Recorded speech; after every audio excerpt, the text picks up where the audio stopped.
Bonjour et bienvenue au Forum du patrimoine. Nous avons installé notre plateau au Carrousel du Louvre à Paris, où se tient le Salon international du patrimoine culturel.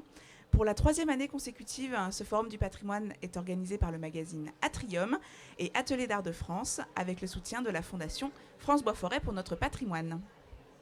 Autour de moi, trois invités pour venir échanger à propos d'un thème très actuel, la raréfaction des matériaux et l'épuisement des ressources. Un défi majeur pour les entreprises du patrimoine. Je vais vous présenter mes invités. À ma gauche, tout d'abord, Monsieur Christian Laporte. Bonjour. Bonjour. Vous êtes architecte du patrimoine et président de l'Association des architectes du patrimoine. Oui, c'est ça. À vos côtés, Monsieur Gilles Alglave. Bonjour. Bonjour. Vous êtes président des Maisons paysannes de France. Et enfin, Monsieur Daniel Pellegrin. Bonjour. Bonjour. Vous êtes ébéniste et administrateur d'Atelier d'art de France. Donc, nous allons rentrer tout de suite dans le vif du sujet. Un problème de raréfaction des matériaux, d'épuisement des ressources. Qu'en est-il pour les métiers d'art, pour les artisans d'art? Quels sont les matériaux aujourd'hui sur lesquels il y a le plus de tension? Alors, la particularité des métiers d'art, c'est qu'ils sont à la fois dans la création et dans la restauration et la préservation du patrimoine. Donc, dans cette construction-là, on a accord de préserver nos matériaux. Alors, ce qui se passe, c'est que on est là pour recycler, pour conserver, pour récupérer. Et dans la restauration du patrimoine, notamment, on a besoin de vivre avec notre passé. Donc, je dirais presque les matériaux rares, ils sont dans les ateliers. À l'heure actuelle, pour beaucoup, moi, je dirais que, par exemple, pour mon atelier, j'ai peut-être en matériaux une ressource financière qui est plus importante que mes machines pour fabriquer. Donc j'ai des plaquages qui ont une histoire. Et quand on restaure un meuble, ces plaquages-là ne sont sortis que si ils représentent la restauration. On n'est pas dans une démarche industrielle où on a besoin d'un panneau, on coupe l'arbre demain, on sort le panneau. Ça n'existe pas, ça, chez nous. Une commode Louis XV, par exemple, elle a son plaquage dans l'atelier. Car les plaquages sciés, ils ont soit une image animale, végétale, pour représenter quelque chose. Donc, par exemple, même là, je suis sur une restauration, j'ai besoin d'un bronze très particulier. J'ai trouvé l'entreprise qui va me faire ça. Sur la restauration du patrimoine, est-ce qu'on a un peu les mêmes problématiques? Quels sont les matériaux qui viennent à manquer? Alors, donc, quand on pense à bâtiment, construction, on pense obligatoirement aux agrégats qui aujourd'hui sont utilisés par tout le monde, dans tout le monde, on va dire, puisqu'en fait, c'est le béton qui a pris le dessus à partir de la modernité. Et donc, c'est le sable qui est l'élément le plus utilisé au monde. Pour donner donc une échelle de valeur, aujourd'hui, c'est 30 milliards de tonnes par an dans le monde. 60% de cette consommation par la Chine, après les Indes et puis après les autres pays. Bien entendu, tout le monde consomme cette ressource qui devient de plus en plus rare et qui génère d'ailleurs des trafics, des mafias dans certains pays où la loi n'existe pas, où il n'y a pas de management, on va dire, de l'utilisation de cette matière première qui devient aussi rare que l'eau, qui va devenir quelque chose qui va devoir nous questionner à un moment donné. Est-ce qu'on continue à utiliser ce matériau pour construire? Est-ce qu'il y a d'autres alternatives possibles? On va en parler, il y en a d'autres, bien évidemment. Mais ça, c'est déjà un premier point. Et ça veut dire qu'il faut aussi se poser la question de l'économie que l'on doit faire par rapport aux ressources, puisqu'elles deviennent de plus en plus rares. Donc ça nous pose aussi le problème de la restauration, c'est-à-dire de la conservation. Restaurer, c'est conserver ce qui peut l'être, de manière à ne pas continuer, on va dire, ce processus complètement fou de gâchis, de consommation d'énergie qui n'auront pas le temps de se renouveler, forcément, et qui vont disparaître au fil du temps. Donc voilà, pour poser le problème. Oui, pour compléter les propos de Gilles, en restauration de monuments historiques, on s'aperçoit effectivement depuis une dizaine d'années que comme on n'a plus cette ressource de l'économie locale, où on pouvait trouver la briqueterie, la tuilerie, la pierre, à côté du chantier de restauration, mais c'est valable également pour les sables, Gilles vient de le rappeler. On n'a plus toutes ces économies locales et donc on n'a plus toutes ces matières premières à disposition. Ça veut dire qu'il faut aller chercher de plus en plus loin la matière première nécessaire à la restauration. Quand on sait la difficulté aujourd'hui, par exemple, de trouver de la pierre pour ouvrir des carrières, réouvrir d'anciennes carrières, c'est vraiment un chemin de croix. Donc la plupart du temps, nous aujourd'hui en monument historique, on est confronté à quelque chose qui est assez grave pour la restauration future de nos monuments. C'est qu'on est en train d'importer des matériaux qui ne viennent pas du territoire à partir de la matière à laquelle le monument a été construit, mais on vient chercher des matériaux qui sont importés de beaucoup plus loin. Quand ça reste en France, je dirais c'est encore écologiquement acceptable. Mais vous le voyez aujourd'hui, je prends l'exemple de l'Ardoise qui est un exemple flagrant, avec la fermeture des carrières d'Angers-Trélazé dans la vallée de la Loire, qui inondait tout le marché français au XIXe siècle, et surtout les paysages de la vallée de la Loire. Aujourd'hui, quand vous restaurez des châteaux, monuments historiques dans la vallée de la Loire, il faut aller chercher vos ardoises en Espagne. Donc voilà, aujourd'hui dans tous nos chantiers, c'est une donnée qu'il faut prendre en compte aujourd'hui. On n'a plus la brique à disposition à côté de nous, on n'a plus la tuile, il faut aller la chercher beaucoup plus loin. Ça veut dire qu'il faut aussi accepter, malgré tout, une aliénation, malgré tout, du monument. Alors, le kidam, le commun des mortels, ne le saura pas. Mais nous, en notre âme et conscience, quand on sait qu'on va remettre une tuile qui vient de 500 ou 600 km sur un monument, on a toujours un petit pincement au cœur parce qu'on se dit, mince, est-ce qu'on n'est pas en train d'appauvrir et de dénaturer l'édifice ? Malheureusement, alors on verra qu'il y a peut-être des possibilités, on en parlera peut-être après, mais aujourd'hui, il faut déjà au moins essayer d'aller chercher le matériau le moins loin possible et qu'on reste au moins en France ou en tout cas à l'échelle de l'Europe. Mais voilà, on en est là. Alors, pour rebondir sur la problématique qui vient d'être introduite, il faut dire effectivement que restaurer aujourd'hui, c'est un enjeu qui devient de plus en plus difficile et qui nous situe dans des positions de compromis. On doit faire des compromis avec les moyens que l'on a aujourd'hui, qui ne sont plus ceux qu'on avait autrefois. Je prends l'exemple, alors tu viens de citer les ardoises. Chez nous en Picardie, on avait de magnifiques toitures avec des ardoises violines qui étaient extraites pas très loin de chez nous, à Fumay exactement, dans les Ardennes. Le site de production est fermé. Il n'y a pas que Trélazé.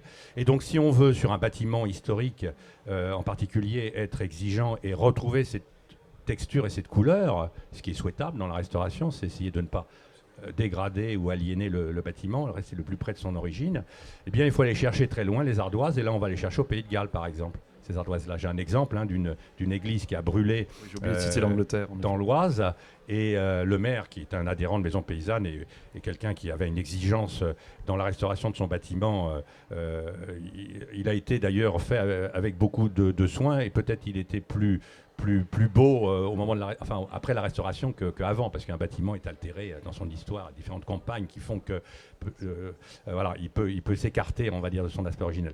Et il est allé chercher les ardoises donc au Pays de Galles, mais c'est coûteux. C'est coûteux, donc ça devient difficile. Un autre exemple, on parlait des sables tout à l'heure, quand on discutait avec les anciens maçons, quand ils sont encore vivants, ils nous disaient à l'époque, moi je travaillais avec 3 ou 4 sables de pays pour faire des enduits, en fonction du travail qui m'était demandé. J'allais chercher la bonne qualité de sable. Il y a des sables ferrugineux avec une couleur qui va donner cette teinte particulière qui fait l'identité de nos paysages. Ça devient de plus en plus difficile parce que les sables qu'on utilise aujourd'hui viennent du même endroit. Aujourd'hui, on est dans l'industrialisation et donc quelle que soit la région et le terroir dans lequel on va œuvrer, on va forcément introduire des matériaux qui n'ont plus cette spontanéité et cet attachement au territoire. La maison naît du sol. Eh bien aujourd'hui, elle devient de plus en plus exotique, hors sol. Ouais. Donc voilà. Monsieur Pellegrin, vous vouliez réagir, oui. Je crois. Oui. Donc la différence avec les métiers d'art, c'est que nous, justement, nous ne sommes pas dans l'industrialisation. Notre particulier, c'est qu'on a des entreprises qui ne sont pas délocalisables. Bien. Elles ne sont pas délocalisables et on n'est pas tributaire des importations. Et dans le même temps, je dirais, on n'est pas tributaire des importations par les ressources minimalistes qu'on utilise. Mais par contre, on est tributaire de ces mêmes règles. On nous associe au même niveau que l'industrie parfois. J'ai un exemple concret que j'avais cité hier, mais je vais le reprendre. C'est le bois de Pernambouc. Le bois de Pernambouc, c'est un bois qui est très spécifique, qui est utilisé en archéterie. C'est l'outil qui donne l'esthétique musicale au violon, au violoncelle. Et c'est un bois qui est très particulier. Et ce métier de l'archéterie, avec des associations, ils ont contribué à replanter au Brésil 340 000 arbres pour préserver cette essence de bois-là, car sans ce bois, on ne peut plus faire des archers comme on les fait aujourd'hui. Donc le Brésil met une tentative d'interdire cette importation de bois qui est totalement catastrophique pour ce métier-là, car il remettrait en cause le métier de luthier. On interdirait donc à nos musiciens de se déplacer au niveau international, car ce bois-là ne pourrait plus être transporté. Donc c'est une remise en cause de notre culture musicale, y compris. Donc on voit bien que dans ce métier, il suffit d'un arbre pour répondre aux besoins nationaux, 3-4 arbres pour répondre aux besoins européens. Donc nous mettre l'injonction de ne pas utiliser ce bois n'est pas du tout acceptable. Et il y a d'ailleurs une pétition en ligne, et j'invite tous les visiteurs du salon à signer cette pétition-là pour préserver un métier rare, car demain, on va nous dire on ne sait plus faire les archers, mais parce qu'on nous a coupé les moyens de pouvoir exercer notre métier. Donc là, dans les métiers d'art, il y a...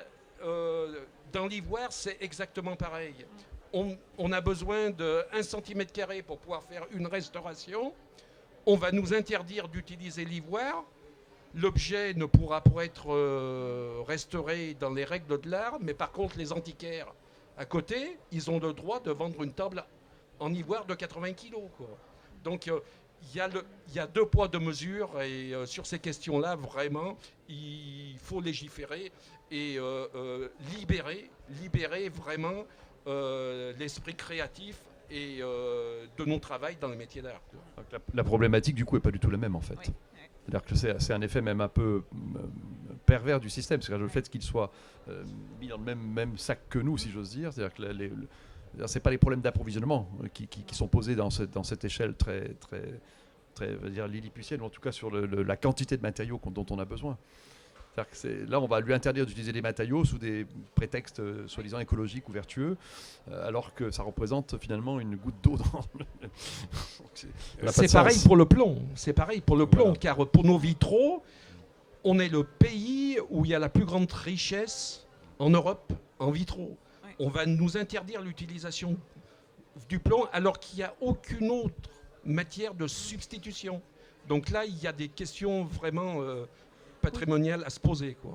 Oui, on sent que les différentes problématiques justement entre les métiers d'art et justement peut-être les métiers de la construction, de la restauration du bâti, qui ne traversent pas du tout les mêmes, qui n'ont pas les mêmes enjeux en fait. C'est aussi le problème de la structure qui pilote aujourd'hui tous ces textes de loi, ces décrets, ces obligations normatives, etc., qui émanent de l'Europe. On est quand même un pays qui fait partie donc de l'Europe, avec la gouvernance européenne qui est incontournable.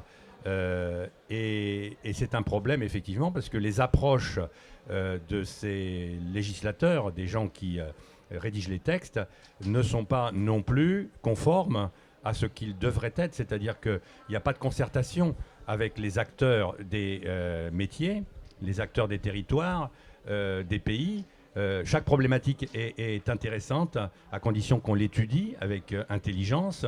Aujourd'hui, cette intelligence, elle n'est pas au rendez-vous. On est dans une massification et dans une course folle à pour atteindre des objectifs qui sont quantitatifs Et le cahier des charges n'est pas respecté, puisqu'en fait, on sait que les objectifs qui sont fixés à l'horizon 2050 ne seront pas atteints. Donc on est dans cette urgence par rapport à la planète qui nous oblige à faire des choses qu'on ne ferait pas si on était dans une sérénité qui aujourd'hui n'est pas là. Donc ça veut dire aussi qu'il faut qu'il y ait une concertation avec tous les partenaires dont nous sommes aussi. Il y a des organismes qui devraient être sollicités quand on rédige les textes de loi. C'est l'objet de notre débat par rapport à la loi climat résilience qui s'impose à nous en France et qui met en péril le patrimoine, qui est vanté par le ministère de la Culture d'un côté et qui, de l'autre côté, avec le ministère de l'Environnement, est mis en péril avec des textes et des règlements qui ne tiennent pas compte de la valeur de ce patrimoine et qui le mettent en grand péril. On commence à avoir, je le dis là parce que c'est quand même quelque chose qui est la conséquence de cette course folle et de cette urgence, on commence à avoir des gens qui se trouvent devant les tribunaux avec cette loi qui rend opposable le DPE, le nouveau DPE. Ça veut dire que juridiquement, il y a des responsabilités qui vont être recherchées. Le maître d'ouvrage propriétaire de sa maison, s'il estime qu'il a un préjudice, il vient le faire valoir devant le juge. On rentre dans des conflits qu'on aurait pu éviter si on avait fait les choses autrement. Hein. Et là encore, c'est une dépense folle, humaine, d'énergie. Les tribunaux sont encombrés. Est-ce qu'il y avait besoin de ça? Voilà. On est là-dedans et on s'aperçoit que le monde fonctionne de cette façon-là où chacun est dans sa bulle et que si on mettait en synergie et en interrelation tous les acteurs du patrimoine qui sont experts et passionnés de leur domaine, on arriverait forcément à éviter ces erreurs et ces problématiques qui sont coûteuses en énergie, en temps et qui ne vont pas dans le bon sens. Oui, on comprend un peu mieux tous les enjeux en fait, que cela soulève. Est-ce qu'on a quand même peut-être des solutions ou des pistes à envisager pour essayer de contrer cette raréfaction des ressources, des matériaux? Alors, moi, je rebondis juste. Il faut en avoir. Enfin, on est obligé d'en avoir. Alors, on parlait des sables. Les sables, on sait qu'on va de plus en plus ne pas avoir le choix sur les sables. Il n'y a plus de sable de rivière, donc on choisit des sables industriels, de carrière, qui ont souvent des granulométries, ce qu'on appelle les clés, donc des granulométries souvent faibles. Donc aujourd'hui, il faut faire ces sables. Alors en tout cas, dans le domaine de la restauration des monuments historiques, nous de plus en plus, d'abord on fait faire, la plupart du temps on essaie d'analyser la composition des mortiers qui composaient autrefois qui ont bâti ces édifices.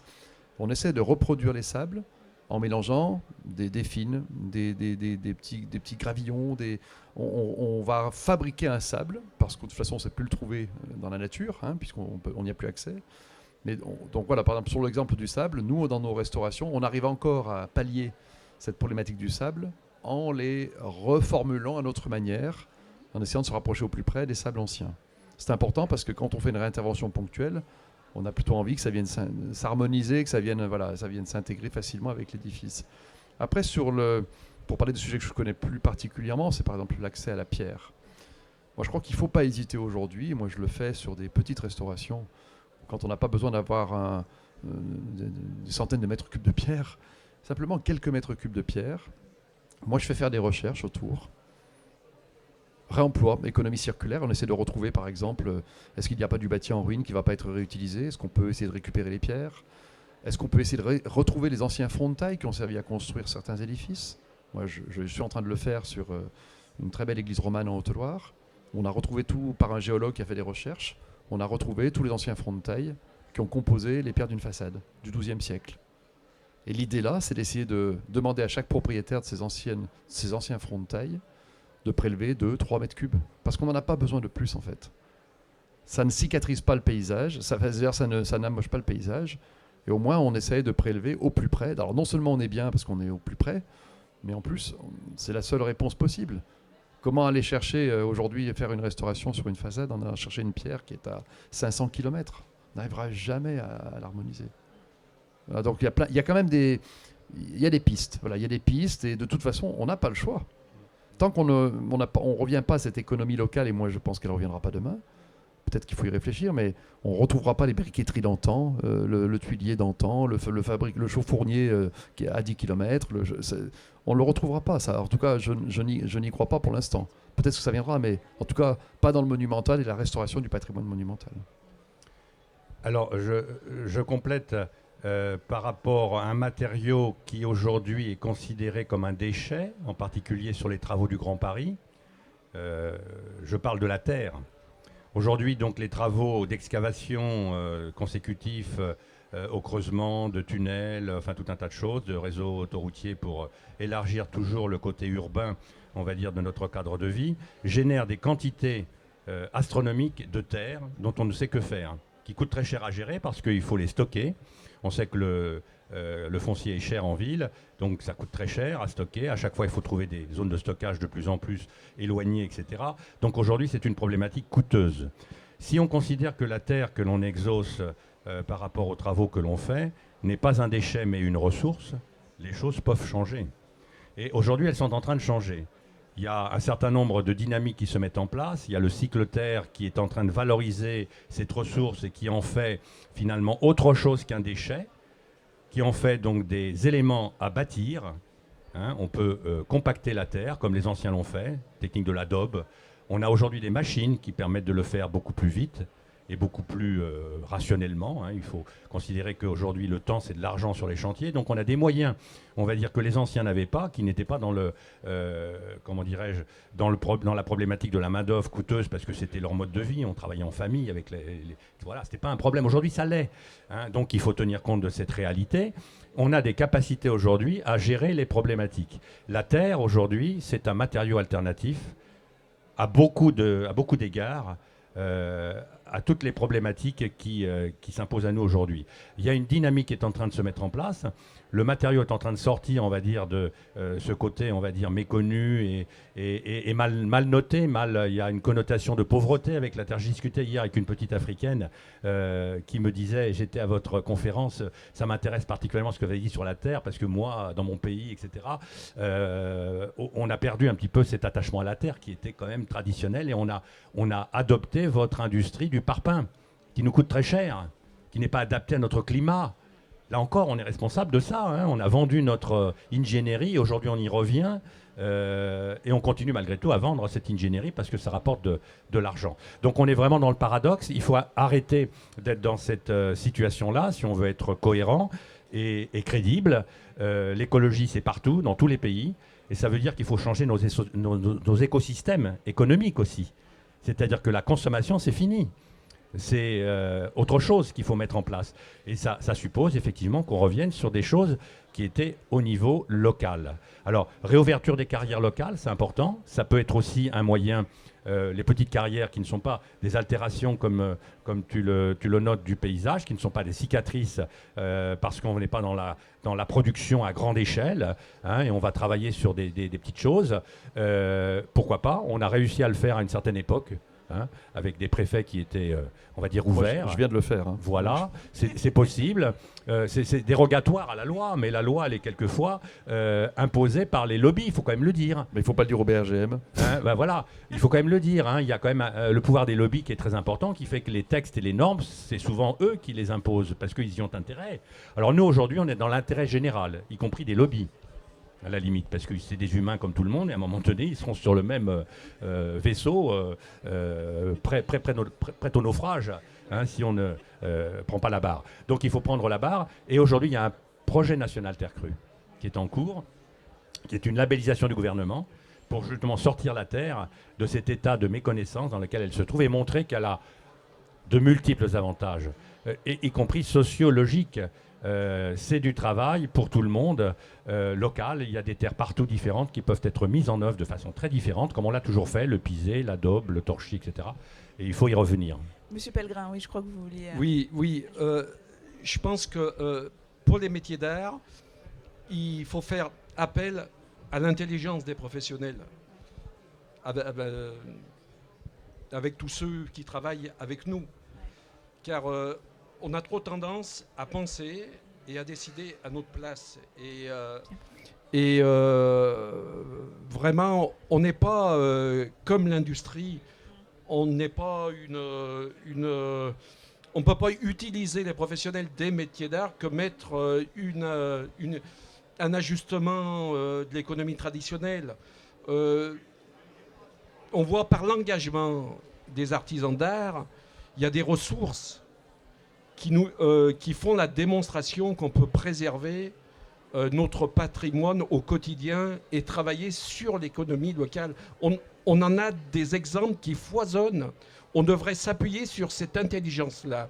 À nos côtés, là, il y a le four Girel.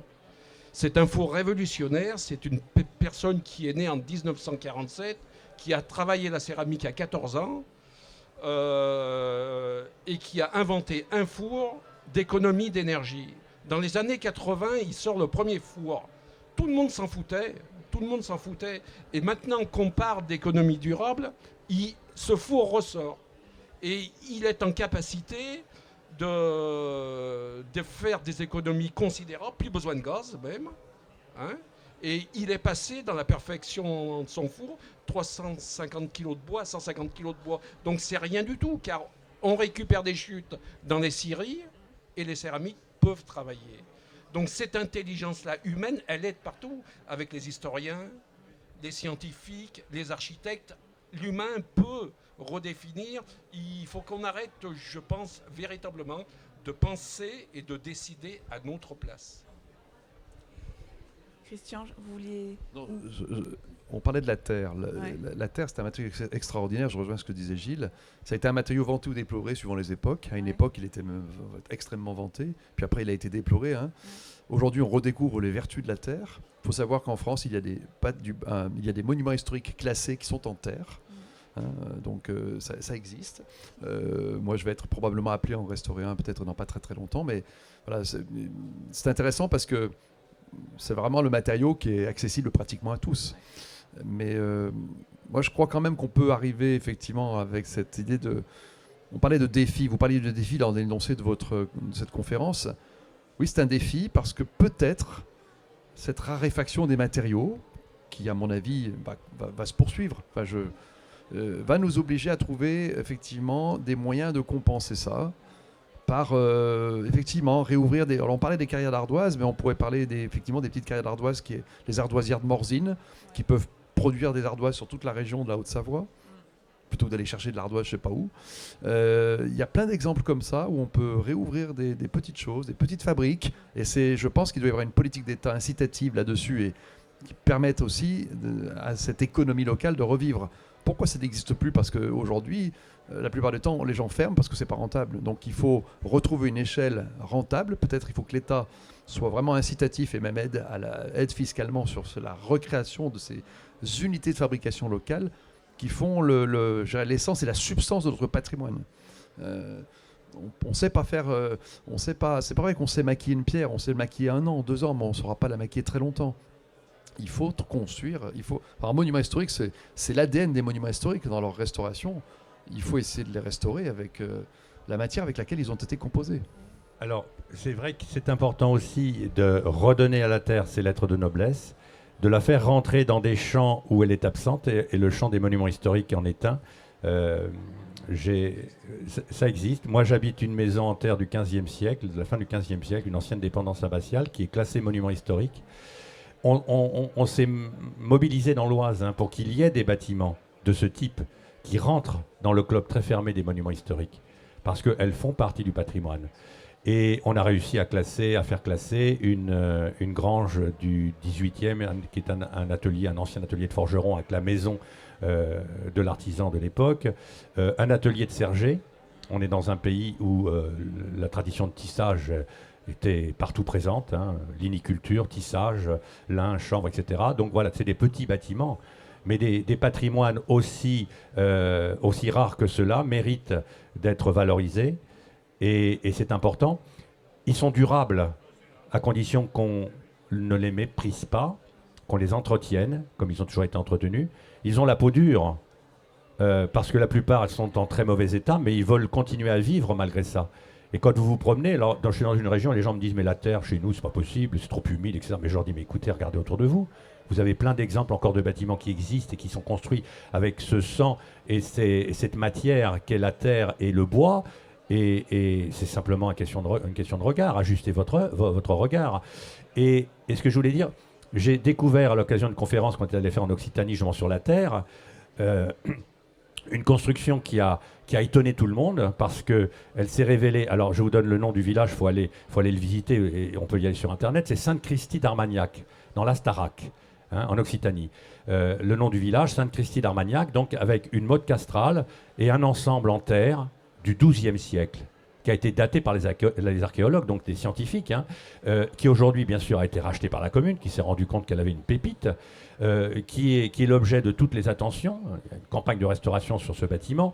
Et c'est très intéressant de savoir que ce bâtiment, qui est maintenant monument historique, devait être restauré par des entreprises habilitées à intervenir sur ce type de monument, qu'on les qualifie. Il n'y en a pas. Il n'y en a pas. Donc ça veut dire qu'il y a une culture, y compris au niveau des monuments historiques, qui sont plus des pierreux que des terreux, à partager autour de la terre. Et il a fallu négocier avec les monuments historiques, avec l'administration, pour qu'un artisan, qui lui est un expert de la terre, mais n'est pas qualifié en tant que... voilà, il n'est pas normé, c'est une petite entreprise, et il a réussi à avoir le marché de la restauration. Lui seul était capable de le faire. Et donc ce bâtiment-là, qui existe toujours depuis le XIIe siècle, est en cours de restauration. Alors, ça montre la durabilité de ces matériaux, et en particulier les matériaux terre, qui a toujours été connoté comme un matériau obsolète, fragile, qui n'est pas durable. Et en particulier au moment de la brique. Quand la brique au 19e a pris le dessus, on a rasé et on a abandonné ces logiques constructives. On était déjà dans la consommation. On n'a pas beaucoup de monuments en terre quand même. Nous, dans la restauration du patrimoine bâti, il n'y a quand même pas beaucoup de monuments en terre. Parce que ce n'est pas dans la logique aujourd'hui du monument historique. Moi, quand l'architecte des bâtiments de France est venu voir ma maison, il n'avait rien à dire sur le torchis, il ne connaissait pas. Encore moins sur les enduits que l'on mettait sur la terre. Alors, si on parle des enduits, c'est un autre sujet, en effet. Voilà. On sent effectivement qu'il y a beaucoup d'enjeux liés à tout cela, un côté d'innovation, de redécouverte de savoir-faire qui effectivement aujourd'hui sont peut-être un peu perdus, oubliés en tout cas, j'espère oubliés et qu'on pourra les redécouvrir. Vous voulez ajouter quelque chose, monsieur Pellegrin ? Oui, ce qu'on voit les métiers d'art, nous, c'est que moi je suis basé en Ardèche. Quand il s'agit de la restauration dans les villages très locaux, les maires ils se tournent sur leurs artisans. Moi, j'ai restauré une porte d'église. Et ben, avec le maire, on a construit le dossier et on a réussi à faire intervenir aussi d'autres artisans d'art. Et dans tous les villages ardéchois, quand les maires trouvent les moyens financiers, ils font travailler leurs artisans d'art. Quand on change d'échelle, quand ça commence à passer au département, les appels d'offres sont un peu plus compliqués pour les métiers d'art. Et quand vous passez à la région, maintenant c'est des colosses. Alors là, les appels d'offres, quand vous les recevez, c'est déjà plié. Donc vraiment, c'est le souci de l'artisanat et de nos métiers. Ils sont vraiment au concret. Quand on sort de notre réalité vécue des territoires, les politiques nous oublient, ils sont dans les dossiers financiers, industriels, et c'est beaucoup plus compliqué. C'est une expérience tout à fait personnelle, et il faut vraiment se battre pour qu'au niveau départemental et régional, j'ai eu la chance de travailler sur le 1% dans un lycée ardéchois, mais c'est très compliqué pour candidater à des appels d'offres quand ça monte sur une échelle régionale. Oui, il y a un problème d'échelle, effectivement, pour vous, pour répondre sur ces sujets. Je vous remercie tous les trois. Est-ce que vous voulez ajouter quelque chose ? Non, je pense que le mouvement est en marche. L'occasion de cet événement du salon, c'est un moyen de voir qu'on est tous sur la même ligne et qu'on a intérêt à travailler ensemble. Je pense que c'est confortant et ça nous incite à continuer le combat, parce que c'est un combat, effectivement. Oui, je crois qu'il ne faut pas donner une note trop noire ou trop pessimiste des choses, trop catastrophique des choses, mais il faut quand même s'inquiéter de cette raréfaction des matériaux, parce qu'elle est assez à mettre en relation avec la pénurie de main-d'œuvre. C'est-à-dire qu'aujourd'hui, dans le domaine de la restauration des monuments historiques, c'est quand même un double sujet extrêmement préoccupant. Alors, à nous de trouver les outils. Moi, je me fais pas trop d'illusions sur l'idée que demain, on va retrouver une économie comme au 19e siècle. J'y crois pas bien. Donc, on aura toujours ces problèmes de difficulté d'approvisionnement, ça viendra d'un peu loin. Donc, à nous de trouver, de pallier à ça de la manière la moins pire qu'on puisse le faire. Même si parfois on va maquiller des choses, mais on arrive encore à faire des choses. Les sables, on a vu qu'on arrivait encore à pouvoir les recomposer nous-mêmes, parce qu'on a la matière pour le faire. Le bois, bon, là, on n'a pas parlé aussi de l'accès à la ressource bois. Là aussi, ça devient un peu compliqué. Mais voilà, il faut qu'on trouve. Sinon, enfin, moi, je suis très inquiet pour l'avenir de la restauration si on ne trouve pas les ressources. Donc, il faut trouver des moyens de pallier ça. Je crois qu'il y a du potentiel en France encore pour trouver des matériaux. Il y a peu de matériaux pour nos monuments qui ne venaient pas de France autrefois. Donc, on doit pouvoir trouver. On parle même de rouvrir parfois même les carrières de Dangers-Trélasé pour l'Ardoise, d'ouvrir d'autres petites carrières. Il y a des possibilités. Donc, il faut. Voilà, moi, je pense qu'il faut croire à tout ça. Voilà. Mais on va y arriver. Et Atelier d'Art de France a 154 ans d'existence. On a toujours mené cette bataille-là et on continuera de la mener. Oui, on sent que les armées sont prêtes à combattre. Merci à tous les trois pour cette discussion très stimulante. Je vous invite à retrouver cette émission ainsi que toutes les autres tournées dans le cadre du Forum du patrimoine sur notre site internet Atrium, ainsi que sur le site de nos partenaires Atelier d'Art de France et la Fondation France Bois Forêt pour notre patrimoine. Merci et à bientôt.